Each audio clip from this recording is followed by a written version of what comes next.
Hey, my name is Chris Brennan, and this is your year ahead horoscope and astrology forecast for the zodiac sign of Leo for the entire year of 2026. Joining me today is astrologer Leisa Schaim. Hey, Lisa, thanks for joining me for our horoscopes this year. Hey, Chris, glad to be here. All right, so for our horoscopes, we'd recommend watching the one that matches your rising sign because that's going to give you the best forecast if you know your birth time. If you don't know your birth time, then you can also watch the one that matches your sun sign. And we're going to give kind of a big picture overview of the major transits and themes coming up over the course of the next year. So let's go ahead and jump right into it. So here's the planetary movements calendar that shows the movements of the planets throughout the course of the year. And here's the major transits we're going to be focusing on over the course of 2026. So the first one is that Saturn and Neptune at the very beginning of the year in January and February are going to move from the sign of Pisces into the sign of Aries, which is moving from your eighth house of shared resources to your ninth house of beliefs, education, and travel. Right. So you've had these long transits going on in the eighth house. So Saturn and Neptune there, especially Saturn since March 2023, has required a lot of work around shared resources, shared finances, potentially things involving your partner's income if you have a partner, taxes, loans, debts. Or mortality related things like wills or inheritance. But now it's moving into the ninth house. So there's going to be a lot more focus now on work around higher education, long distance travel, belief systems in particular, like religion or philosophy. Astrology also goes there. Basically, how you understand the world. Yeah, so this is good in the one sense because there may have been some setbacks or some nebulousness surrounding shared resources and financial matters. It's going to be alleviated by the end of this transit or by this transit ending at the beginning of the year, especially going back to like March of 2023 when Saturn first went into Pisces and into your eighth house of shared resources. So now this energy is shifting to the ninth house and it's going to put the focus much more on your beliefs and your education and the accumulation of wisdom. And it's a little tricky at the start because Saturn conjoining Neptune in February is going to create what I call a reality distortion field that's sort of been building up over the past few years, but it's going to culminate at the beginning of 2026 with this conjunction.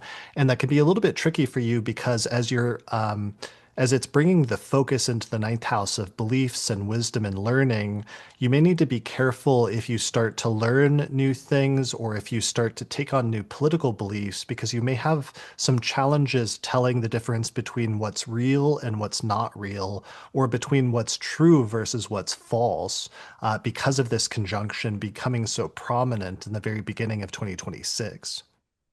Definitely. Yeah, it's the time where you want to be careful of like cultish type behavior around religion or philosophy, which can go in in any sphere of religion or philosophy, really. It's also a time when your previous structures around how you see the world, your belief systems, your worldviews, can start to dissolve, and there can be a gradual process of reformulating what exactly you do believe. Yeah, so sometimes there can be some setbacks when it comes to Saturn transits in the ninth house, and Saturn might close one door when it comes to some educational route that you've been taking up to this point, or in terms of some belief system that you've had up to this point. But when it closes one door, it'll eventually open another. And sometimes in the long run, those surmountable difficulties can be really good for us if we stick with things. So, Mhm. and on top of that, I think some of the reality distortion will drop off a little bit after February once that conjunction between those two planets starts to move into the past. So that's our first Mhm. major transit of 2026. Starting in February, we also get to our second major transit, which is Eclipse Season 1, which is taking place in Aquarius and Virgo between February and March, which is in your seventh house of relationships and your second house of finances. Yeah, so this will be the first eclipse in Aquarius in the Aquarius Leo series, and we'll get the second part later in the year. But the first eclipse in your seventh house of partnership and one-on-one interaction. So there can be beginnings and endings with regard to personal partnership, business partnership. If you do client work, that can also go there. Any major one-on-one interactions. It can change how it can be, if you're not partnered, there can be someone showing up that you're interested in being partnered with. It can change also just relationship dynamics, if you are partnered, or it can be something new happening or something ending in your partner's life. Yeah, so major beginnings and major endings when it comes to relationships, starting with this first eclipse, but it's going to be opening up a series of major beginnings and endings in that sector of your life over the course of the next year or two, as we see a couple of at least eclipses taking place in Aquarius. And, those does not have to be bad necessarily. I've had major relationships start under like an eclipse in my seventh house. I believe I Mm. met somebody at some point during an eclipse, if you recall. You may have. I don't really know, but There's like a legendary tweet about that from like 2008 or something from yeah. You uh were like enjoying my eclipse in the seventh house. right, exactly. So major beginnings, sometimes major endings, also whether it's end of a relationship, sometimes it can be end of a chapter in a relationship as well. So it doesn't mean the end of a relationship per se, even though it can. The other important thing is the other eclipse taking place in Virgo in your second house, and how that's sort of part of a series of eclipses have been taking place there of major beginnings and endings in terms of your personal finances. And sometimes that can end a chapter with respect to, let's say, a job, but it can also open up a new chapter with respect to trying to increase your income as well at the same time. So look for opportunities, especially for new beginnings where you could set a new foundation to improve your financial status around the time of that eclipse. Definitely. Yeah, it can be a time of, ending one job and starting another, or just new ideas percolating all of a sudden about future ways where you can make a living. Yeah, exactly. All right, so let's move on to our third major transit of this year, which is going to be Uranus departing from Taurus, where it's been for 7 or 8 years since 2018, 2019, and moving into the sign of Gemini for good, starting in April. And this is going to be a transit where it's moving from your 10th house of career and it's going into your 11th house of friends and groups and alliances. So, on the one hand, it's ending a transit that's happened for 7 years that's caused or at least coincided with probably a major shakeup in terms of your career and your overall life direction in the 10th house. And now it's leading to some unexpected changes and innovations and seeking freedom in the sphere of friends and groups and alliances. hmm Yeah, so for the first third of the year, through April, it'll still be in your 10th house of career. And there'll be a little bit of a last hurrah in February as Uranus stations for the last time in Taurus, and then the inner planets and even the eclipse all square it by degree throughout the rest of February. So whatever you've been innovating around your career, your professional life, how you're known publicly, there'll be a last little burst of that in February. And then as of April, it goes into your 11th house of friends, groups, the larger social sphere, social networks, social alliances, all of those things. And that can bring sort of unexpected changes with regard to friends.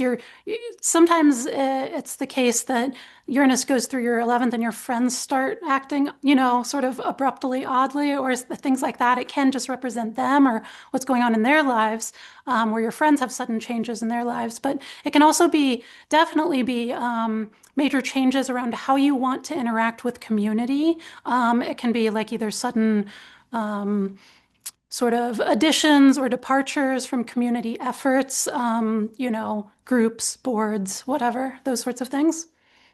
Yeah, definitely. And there was a preview of this transit that already started last year in July of 2025 when Uranus first moved into Gemini for a few months, but then it retrograded back out into Taurus and now it's coming back for good. And it's going to be transiting through this sector of your chart until like 2020, 2033. hmm So this is a long-term transit and there will be some unexpected disruptions and upsets when it comes to friends and groups during this time potentially, but also the urge for having and seeking freedom and liberation when it comes to your friends and groups. And in some ways, that should be exhilarating in terms of finding friends and groups and like-minded people that are more authentically connected with what your true beliefs and desires are in life, which is ultimately a good thing. Definitely. If you're inclined towards this, it's a great transit for social activism, right? Because Uranus is very excitable and wants to do things that are, potentially like revolutionizing things, and it's going through your community sector. So it can be a great time to work in like social action groups. Right. Like we've been watching that documentary on like the Revolutionary War and like all of these guys that were like forming these little groups and stuff for the American Revolution at that time when Uranus was in Gemini. It must have had a similar transit like this happening, I bet. Right, probably. Yeah. All right. So let's move on to our next transit, which is Jupiter is moving from Cancer in the first half of this year, which is your 12th house. And Jupiter is going to move into Leo starting in late June for the entire second half of 2026. And that's moving into your first house of mind, body, and self, which is your rising sign, of course. hmm So Jupiter was already in Cancer for the second half of 2025, and it'll do the next 6 months in 2026. And that expands things around like things that are positive that come out of being in solitude. So it can also be really good for mental health. It can be good for recognizing ways in which you have blind spots and like not having those blind spots anymore. It's basically really positive for subconscious things. It can also be positive surrounding dealing with, enemies, like people you don't get along with, aka, like, thinking up better ways to orient yourself around those things. But in particular, the biggest thing I usually see with Jupiter transiting the 12th house is just really positive things that come out of doing things on your own in seclusion, which can be working on a project, which necessitates you working alone for a while, that kind of thing. Yeah, so there's sometimes in our life where we feel a lot more social. And Jupiter, for example, in previous years was transiting through the 11th house, which is more like growth in friends and groups. But Jupiter here is having benefits by delving into internal matters. So, for example, it can be a good time to focus on mental health things such as, like starting to see a therapist or other things like that, that is like self work that you do either alone or with somebody that's helping you to dive into some of those internal depths. Mhm. And that's sort of like the first half of the year. And that's a trend that already started in the second half of 2025 when Jupiter first moved into Cancer. But we really see that culminate in an important way in the first half of 2026. But that Jupiter transit, once it goes from your 12th house to your first house starting in late June for the entirety of the second half of 2026, is really going to feel like coming out of that period of internal work and becoming more extroverted again and reinventing yourself. Sometimes it can be good for like a makeover or changing something about your body or your physical appearance, as well as an increased period of potentially of good health, for example, when Jupiter's transiting through your rising sign. hmm It's really great for things that require attention on you. So, and that can be anything, right? Like it gives you more kind of personal power for a little while, I think. Um, and so, and I also think about if there were things that you were working on behind the scenes that can be like a bringing that out into the light of the public when Jupiter moves from your 12th house to your first house. So, but yeah, definitely more of a contrast. The first half of the year is much more internal, and then the second half of the year is it's much more warm, it's much more extroverted, and particularly for you because that's going into your first house, Jupiter in Leo. Yeah, absolutely. So around this time, around June, before Jupiter leaves Cancer, it's going to have a conjunction with Venus, which is really auspicious, which is something that we noticed when we were working on our 2026 electional astrology report, which we just finished and released, where we go through the next year and we pick out and highlight the best dates for doing things next year, giving you a handy guide basically to fortunate dates in 2026. Yeah, so this is for anything you want to, either important actions you want to take or important projects you want to start. It can be around your love life, business, home, anything basically that's important to you. And what you do is start them or take those actions at those selected dates and times for better prospects of successful results. So we go through each of the next 12 months and we give you a forecast of each month and tell you what the best dates are, but we also tell you what dates to avoid doing things because electional astrology sometimes is just as much about what dates you should avoid if there's like a Mercury retrograde or a hard Mars aspect as it is knowing which days to do things. So we have 28 auspicious charts plus tutorials in the report. It includes a video version, an audio version, as well as a written report, and you can use it for business, love, or pretty much any major life event in your life over the course of the next year to accomplish major things.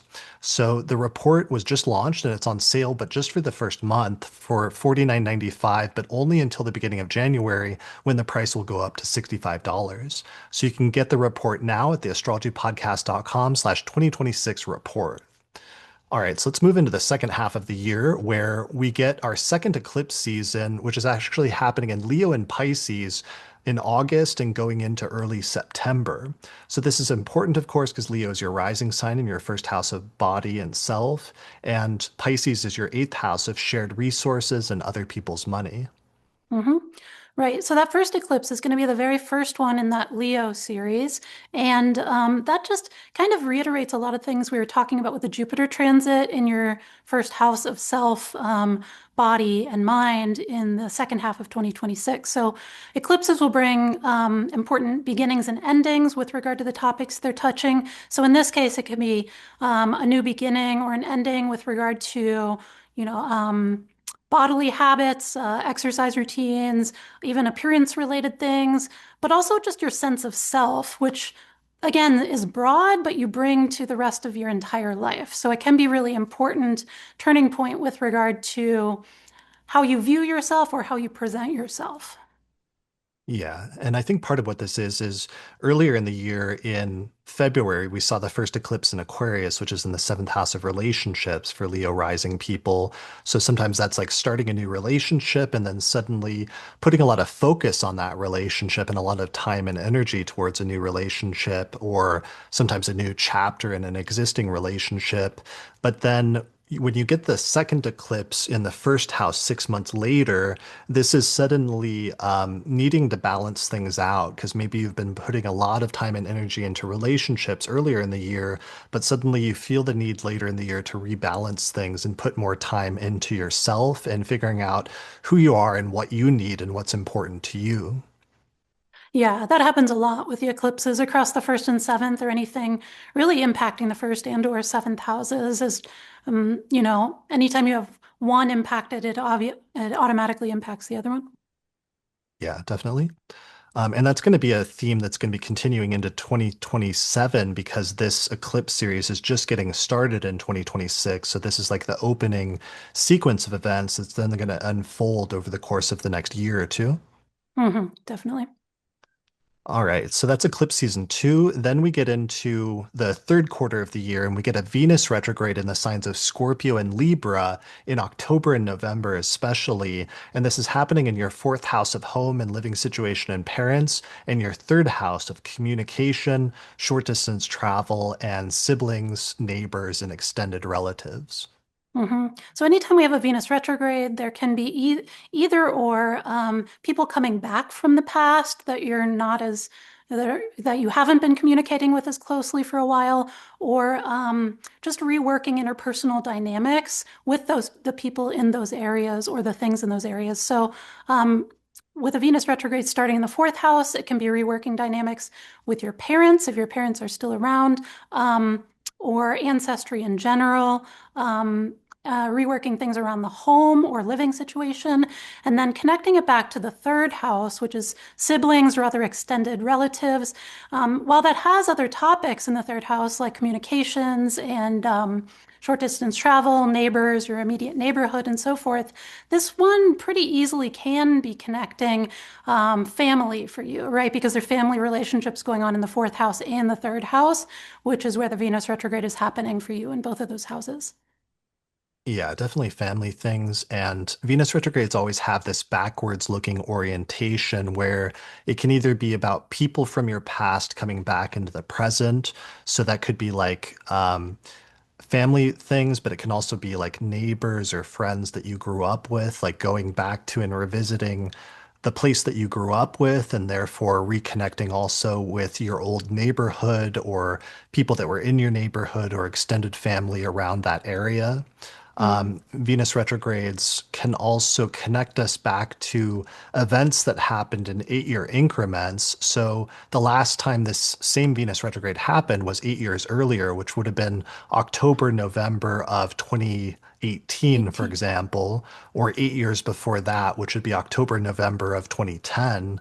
And sometimes events that occurred during those previous eras can come back in some significant way into the present, if not in an exact repetition, sometimes in just some sort of archetypal or formal similarity, because it's again activating your fourth house of living situation, home, and parents, and your third house of communication, neighborhood, siblings, and travel. Definitely. Yeah, so this is more of a looking backward and revisiting, and the first part of it while Venus is retrograde.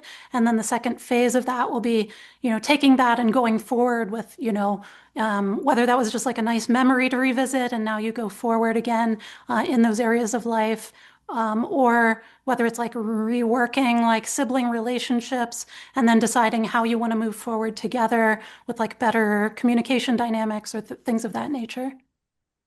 Yeah, or sometimes like there can be a crossover between the third and the fourth house of like reconciling your parents and your siblings, or parents and other extended relatives, or things like that. Or sometimes connecting your home and living situation with siblings, like maybe there's a sibling that has to move in with you, or an extended Mhm. relative that has to move in with you for a period of time, so that you're sort of going back in time in a sense of experiencing what that relationship was like for some reason, for better or worse. For those of you with night charts, this is actually probably going to be one of your most, if not the most positive transit that will take place this year. Whereas for the day chart people, it was the Jupiter transit earlier in the year that started in June going into your rising sign that was probably the most positive transit. Mhm. But the Venus people or night people often experience the Venus retrogrades as being more positive than almost any other transit. Yeah, especially after it turns and then goes forward again, because there is still sometimes a working out of things during the retrograde itself. Yeah, and a bringing up the past and bringing up people from the past, especially. But there's different scenarios for like somebody comes back from your past, and sometimes that can be really good things. Other times it can be a little bit more challenging of a thing. Definitely. All right, so that brings us to our final major transit of the year, which is Mars entering its shadow in the signs of Leo and Virgo from September through December, because it's preparing to go retrograde in those two signs starting in January of 2027. But it already starts the buildup to that retrograde in Leo and Virgo in September through December, which is going to take place in your first house of self and your second house of finances. hmm So this is going to be a very extended Mars transit. Usually Mars transits through a sign in about 6 weeks, and this between the two signs is going to take us all the way through the spring of 2027. So it'll last quite a while. So meaning you're going to be putting a lot of effort for some reason or attention towards these topics. So the first house being the first house of self. It can be a health thing. It can be bodily practices, health habits, like improving those. It can be it depends on, again, with the day and night distinction. The night chart people, it'll probably be a little bit more moderated and more constructive, where the Mars retrograde periods just tend to be like a period of extended effort in that area. Whereas the day chart people, on the one hand, you're going to get a great Jupiter transit through the first house, which is more positive for day chart people, but you'll kind of get more extremes rather than more moderated, because you have the best extreme with the Jupiter transit, and then potentially more challenge with the Mars transit there, which can be things involving health. It can also just be a time where you're getting into a little bit more conflict. You're feeling a little bit more heated and things of that nature. But on the whole, for everyone, it'll be time where you're going to be putting a lot more effort or attention into those two topics. And I can see for some people, this won't be relevant for everyone necessarily, but for some people, like it's like working on um, self-presentation that is connected with how you make a living. Like if you work for yourself in particular, that matters, although I can see it still mattering even if you have a regular 9 to 5. Yeah. especially for the night chart people, I think it's just going to be working really hard to make more money and sometimes centering yourself in terms of that, where your personality, your appearance, and your sense of selfhood is more important towards expanding some of your financial aspirations than at other times in your life. And that you'll Mhm. find that you have the capacity for more work and for harder work during this time, but that it'll be to good effect. Like you'll be able to accomplish a lot during this time Mhm. and I think that's just going to go together with some of the Jupiter transits and the eclipses and other stuff that are happening around the same time this year.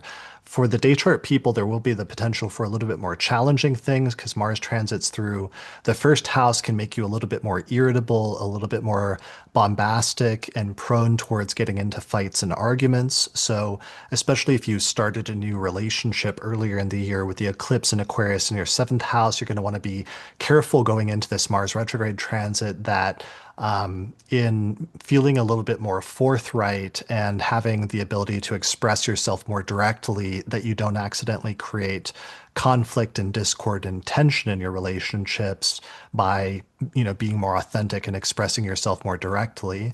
At the same Mhm. time, you also want to be careful about that transit, just in terms of the potential for sometimes if you spout off and like start an argument with somebody or create some sort of tension or conflict, that it could lead to some challenging things in terms of your financial situation, since Mars will also be retrograde in the second house of finances. But as Mhm. long as you're careful and exercise caution and restraint during that Mars retrograde transit, you should be able to get the best things out of it because Jupiter will be there at the same time. Mhm.